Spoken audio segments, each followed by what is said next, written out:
Hi, I'm here with a 1 month update on my garden, my vegetable garden. So far I've showed you what the garden looked like when I had just planted it and it was completely empty.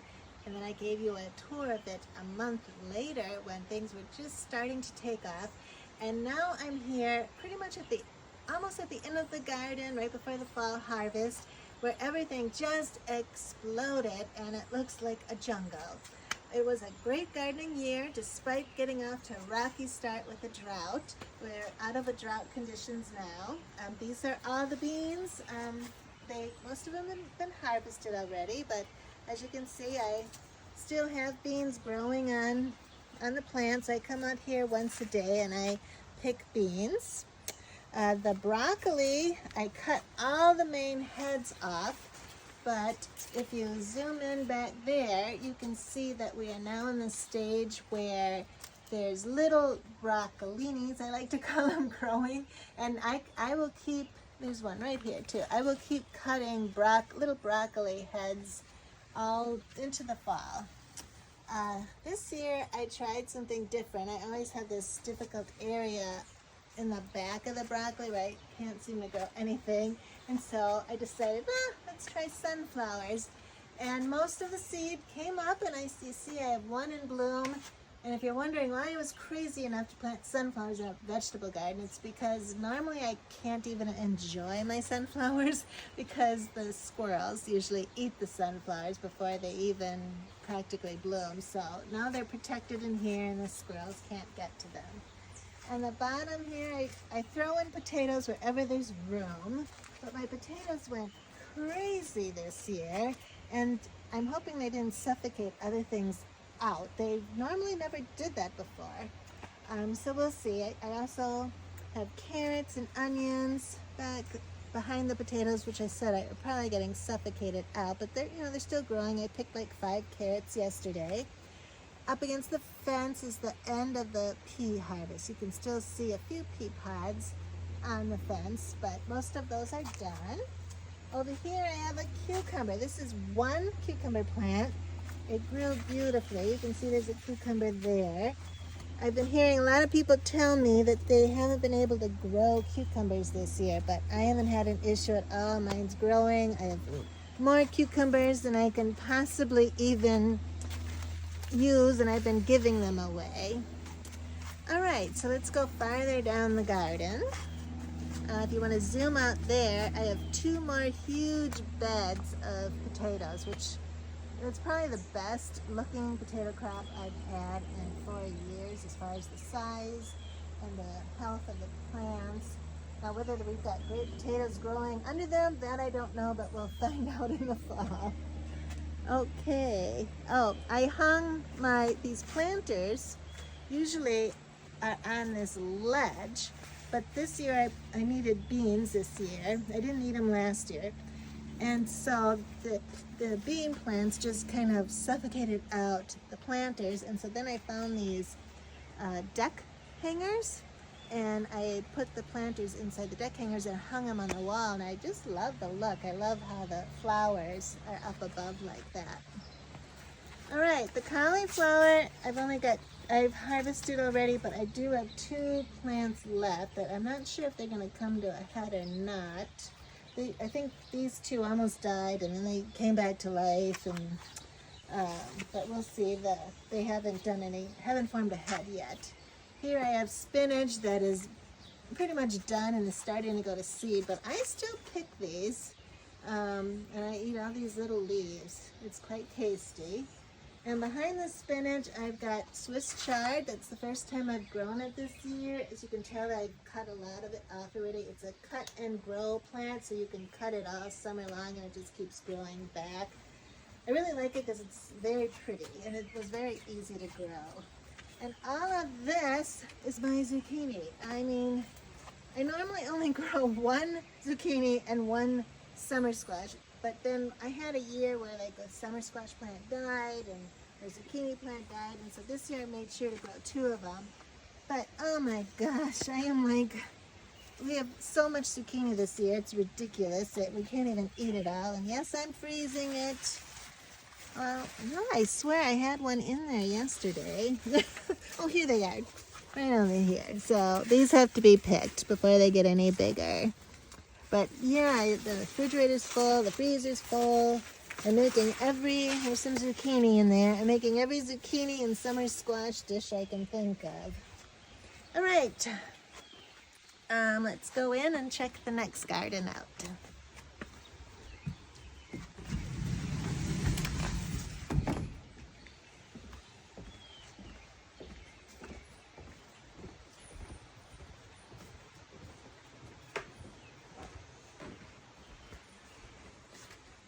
In this garden I have onions in the front and they're all starting to fall over. I don't usually have a good success with onions, but this year I'm actually fairly pleased because this is good for me. So that's what size they are now. And I mean, if I need an onion to eat or whatever, I can come out and pull them right now, but I'm leaving them in as long as I can.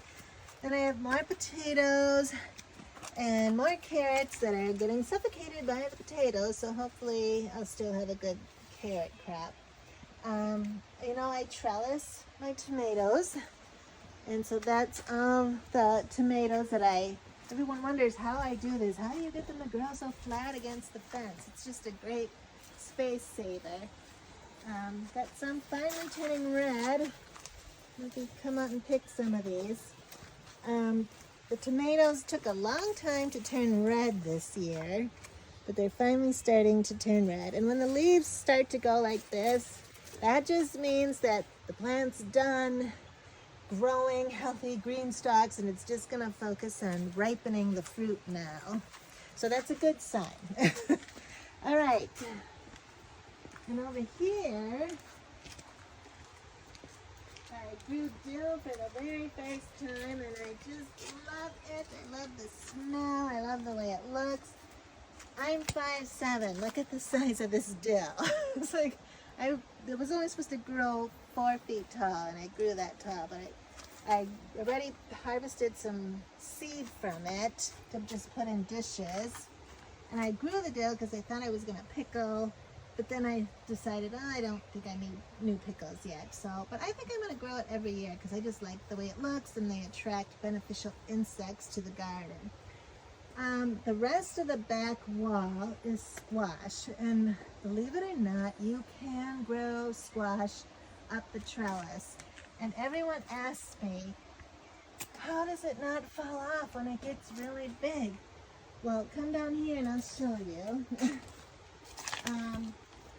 They do not fall off, so you don't have to worry about that. You just have to make sure you have a very strong fence. This is a cattle fence, so it's super strong.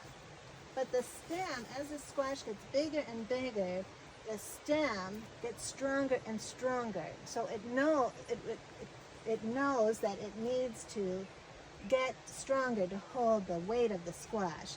And as you can see, I have it everywhere. There's some on the other side.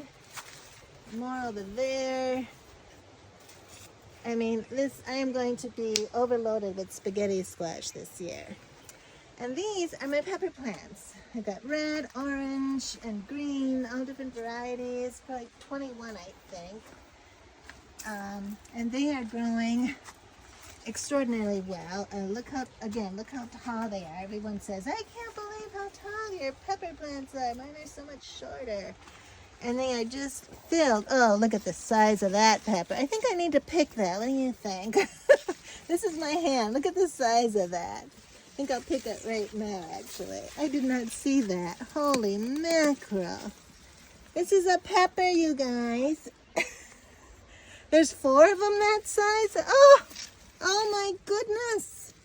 Oh my goodness. There's 4 of them this size. Oh. Yeah, I grow things big around here. What do you think? I also tried beets for the first time this year, and those grew super well. I see those need to be picked too. Look at that. Wow, these were I was surprised how easy beets were to grow. You just sprinkle the seed in the ground, and that was it. They grew. And then more peas. Yeah, as you can tell by the squash, it just got so out of control that now I'm wrapping it around the bean. It like I ran out of fence to grow on, so I'm wrapping it up around the beet. And there's 3 different kinds of squash, not just spaghetti. There's 1 spaghetti plant, 1 acorn plant, and then 1 butternut. And yep, there is squash growing in all 3. And then finally,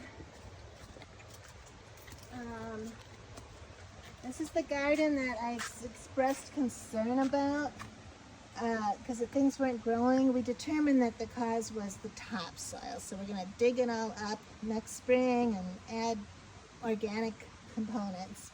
But the kale, come here, look at, this is kale. This is this red kale I told you about. It's got a beautiful purple veining. It is just, even though nothing else would grow in this garden, this kale grew incredible. And it's so pretty. It's like, I've had so much else to eat in this garden that I can't even consume it all, like the spinach and all the lettuces, that I haven't even touched the kale yet. And a part of me is like, well, why eat it? It's so pretty. It's like just having a pretty garden plant. So, and I've got bags and bags and bags of frozen kale left over from last year. So I'm just admiring this kale this year as a pretty plant. But definitely I'm going to plant that variety again. And finally I'll show you how these plants are going. I mean, they just get morning sun and they love them, and no animals can come back here and chew them. So out of all the annuals these plants do the best. Annuals in my yard, these plants do the best. Well, I hope you enjoyed this garden tour. Don't know if there'll be another one as the gardening season's almost over. I just gotta harvest more peppers and tomatoes and squash, and then it'll be time to take everything down.